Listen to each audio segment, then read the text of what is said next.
In the depths of a castle forgotten by history, rises a tower of dark stone where echoes of secrets still seem to reverberate through moss-covered walls. Are there, according to legends whispered through generations, a monarch completely lost his sanity and transformed his kingdom into a place of darkness.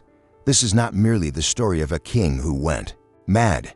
It is the narrative of how absolute power, combined with the loss of reason, can transform a man into a figure so disturbing that his very history was deliberately erased from official records. For centuries, monk scribes received strict orders to never mention his name.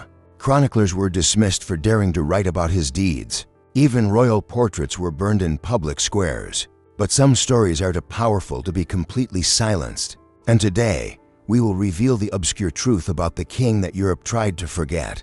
Our protagonist was born on a stormy night in the year 1512 in an isolated fortress in the mountains of Central Europe. From the very first moment of life, they say something was profoundly wrong. The midwife who brought him into the world fled the castle in terror shortly after the birth, swearing never to return. She was found 3 days later, trembling in an abandoned chapel, murmuring about a gaze that did not seem to belong to a newborn child. The royal baby, according to later testimonies, did not cry at birth. Instead, he stared at those present with a look that servants described as disturbing, almost unnatural. His mother, the queen consort, showed great reluctance to care for the child after the first few days, claiming to feel a strange presence around him. These initial accounts, however fantastic they may seem, established a pattern of unsettling behavior that would only worsen with time.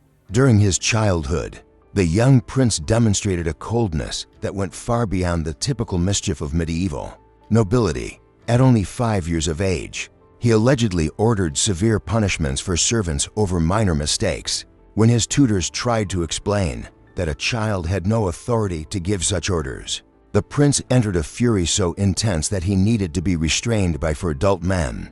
The castle animals quickly learned to avoid the young prince. Hunting dogs that had been trained to face wild boars and wolves trembled and retreated when he approached. Horses reared up and refused to let him mount. There were whispered rumors among the servants about small animals found lifeless in the castle gardens, leaving everyone deeply uncomfortable. His father, the reigning king, realized very early that something was terribly wrong with his heir. In private letters preserved in the secret archives of the Vatican, the monarch expressed his growing fear about what his son might become. In a particularly revealing correspondence dated the year 1523, he wrote to the Pope asking for spiritual guidance, describing his son as possessing a nature that no counsel could correct. At 12 years of age, the prince was sent to a remote monastery, supposedly to receive religious education, but in reality to keep him away from court. During the 3 years he spent under the tutelage of Benedictine monks, a series of inexplicable events occurred. Novices became mysteriously ill. Others were found in states of great mental disturbance, unable to speak about what they had witnessed. The abbot of the monastery finally wrote to the king begging him to remove his son, claiming that the prince's presence had transformed the sacred place into an environment of constant unease. In the year 1532, when the prince turned 20, his father died under circumstances that many considered extremely suspicious. The king had been a robust and healthy man with no history of serious illnesses. However, in a matter of days, he was consumed by a mysterious disease that left everyone perplexed. On his deathbed, witnesses reported that the monarch screamed repeatedly about his son, displaying great anguish. The new king's ascension to the throne was marked by dark omens. During the coronation ceremony, held in the kingdom's main cathedral, a solar eclipse darkened the sky exactly at the moment when the crown was placed on his head. Birds fell lifeless from the sky. The wine consecrated for Mass transformed into a dark liquid that exuded a strange odor. Superstitious or not, these events were meticulously documented by multiple witnesses and remain in ecclesiastical records to this day. The first months of his reign gave the population false hope. The young king seemed to behave reasonably normally, attending audiences, signing decrees, participating in official ceremonies. But those who worked close to him began to notice small disturbing signs. Servants disappeared without explanation. Strange sounds were heard coming from the highest towers of the castle during the early morning hours, and the king developed a bizarre habit of spending hours observing people in silence. With a gaze that caused profound discomfort, the complete transformation into a tyrant became impossible to hide in the year 1534, when the king ordered the construction of a series of underground chambers beneath the castle. Officially, these structures were intended to serve as food and treasure storage. In reality, they were something far more sinister. Workers who participated in the construction of the chambers were systematically removed after completing the work, ensuring that no one besides the king and his most loyal servants knew the true nature of those spaces. Testimonies that survived, obtained from servants who managed to flee the castle years later, describe environments that seemed drawn from the worst nightmares. Walls covered with strange instruments of unsettling purposes, chains installed at calculated angles, and most disturbing, a growing collection of what the king called his research. The monarch had developed a morbid obsession with experiments that defied any sense of humanity. It was not scientific curiosity in the sense we know today, but something much darker. He wished to test the limits of the human body in ways that no physician or scholar would ever dare consider. His victims came from all social classes. Beggars were taken from the streets. Servants were removed from the castle kitchens. Lesser nobles who visited court mysteriously disappeared. During official dinners, the king sometimes casually pointed at a guest and ordered them taken to the underground chambers. No one dared question. Those who expressed any objection quickly became the next victims. One of the most terrifying aspects of his madness was the methodology. The king kept meticulous records of his activities, documenting each procedure with the precision of a medieval scribe.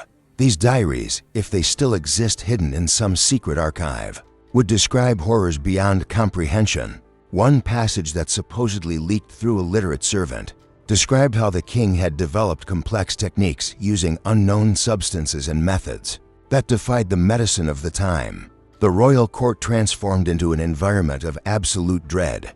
Nobles and courtiers lived in constant fear, knowing that any wrong move, any misplaced word, any look that was interpreted as disrespectful could result in a terrible fate. Many developed nervous illnesses. Others completely lost their sanity. Some simply disappeared during the night, fleeing the kingdom and leaving behind fortunes and titles. In the year 1537, the king's madness reached new heights when he announced his marriage. The chosen bride was a princess from a neighboring kingdom, a young woman of only 16 years known for her beauty and virtue. The wedding was celebrated with excessive pomp, but those who observed carefully noticed the terror in the young queen's eyes. Throughout the entire ceremony, she knew, as everyone knew, that she had been condemned to a dark fate. The honeymoon lasted exactly 3 nights. On the 4th morning, servants found the young queen wandering the castle corridors in a state of shock, unable to speak. She never uttered a single word again until the day of her death, 6 months later. What exactly happened during those 3 nights remained a mystery, as the king had ordered the removal of all servants who were on duty on that floor of the castle. From this point, the narrative becomes increasingly fragmented. The few records that survived from this time are contradictory and frequently incoherent, as if the chroniclers themselves struggled to process the events they witnessed. What is clear is that the kingdom entered a period that can only be described as one of extreme darkness. Entire villages were emptied, their inhabitants taken to the castle and never seen again. Roads became dangerous not because of bandits, but because of groups of royal soldiers who patrolled with sinister purposes. The countryside around the castle developed such a dark reputation that merchants and travelers began making detours of days to avoid it completely. Inside the castle, the structure of reality seemed to be deteriorating. Servants who had worked there for years reported that the architecture seemed to change. Corridors that once led to the kitchens now opened doors to forbidden areas. Rooms that used to be airy and well-lit became claustrophobic and dark. Some theorized that the king had ordered constant renovations to disorient anyone attempting to escape or map the castle. Others believed that something more supernatural was happening. In the year 1540, the first rumors emerged about obscure rituals. According to witnesses who would later flee the kingdom, the king had become obsessed with the occult and practices forbidden by the church. In secret chambers even deeper than the others, he supposedly performed blasphemous ceremonies involving practices that defied all Christian doctrine. These rituals allegedly had the purpose of guaranteeing him eternal life, unlimited power, or simply satisfying his growing obsession with forbidden knowledge. Protection circles were painted on the floor. Symbols of unknown origin were engraved on the stone walls. And on specific nights, aligned with astronomical events, the king conducted ceremonies that lasted until dawn. The sounds coming from those sessions were so intense they could be heard in villages miles away, leading terrified peasants to lock their doors and pray until silence returned. The church, which for a long time had turned a blind eye to the king's actions because of his divine position as monarch, finally could no longer ignore the situation. In the year 1542, a papal delegation arrived in the kingdom with orders to investigate accusations of heresy and forbidden practices. What they found was so disturbing that 3 of the 5 investigators died of natural causes. In the months following their return to Rome, one completely lost his sanity, and the last took the secrets to his grave, refusing to speak about the matter even under direct orders from the Pope. The official investigation report, kept in the secret archives of the Vatican under the highest level of classification, supposedly contains only one enigmatic line suggesting extreme measures. What exactly this meant was never made public, but subsequent events suggest the church considered drastic actions. Meanwhile, in the Cursed Kingdom, the king continued his descent into absolute madness. He had completely stopped sleeping, wandering the castle corridors during all hours of day and night. His body began to show physical changes that witnesses struggled to describe. He had become emaciated to the point of appearing almost skeletal, yet maintained impossible physical strength. His eyes had developed a yellowish glow that was visible even in dark rooms, and his voice, once normal, had acquired a harsh, hissing quality that made people shudder upon hearing it.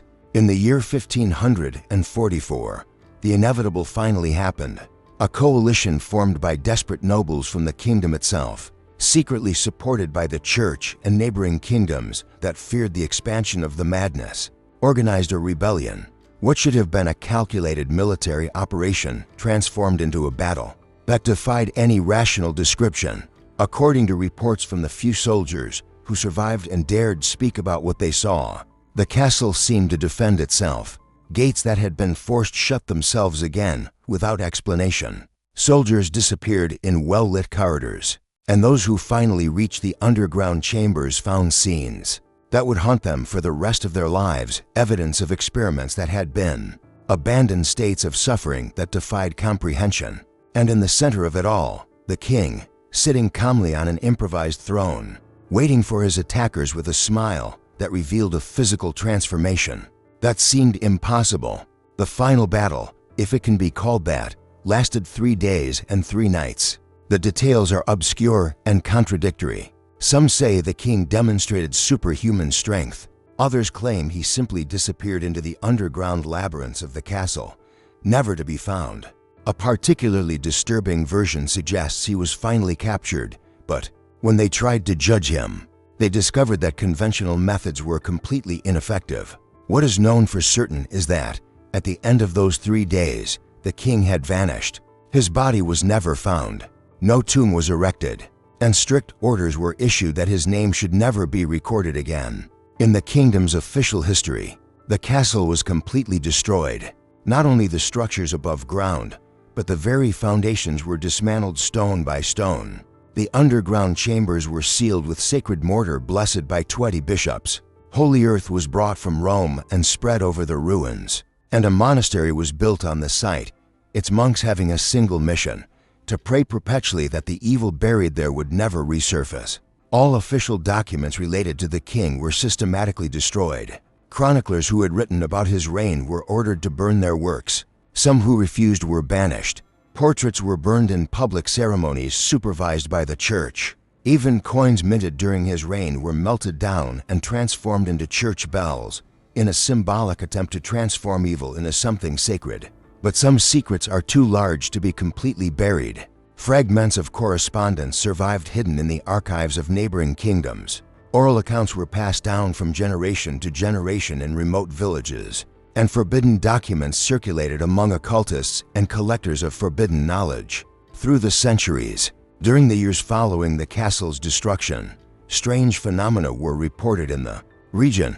Travelers who camped near the ruins reported vivid nightmares in which they were pursued by a figure dressed in tattered royal robes. Peasants avoided the area, especially during moonless nights, when they claimed to hear sounds coming from beneath the earth, and monks from the monastery built over the ruins occasionally disappeared, never to be found.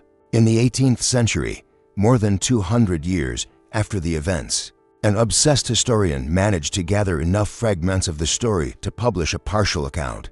The book was immediately banned by the church and almost all copies were destroyed. The author died under mysterious circumstances 3 months after publication. Today, nearly 500 years later, the story of the Maniac King remains predominantly forgotten by official history. The site of the destroyed castle is now a dense forest that the local population still avoids.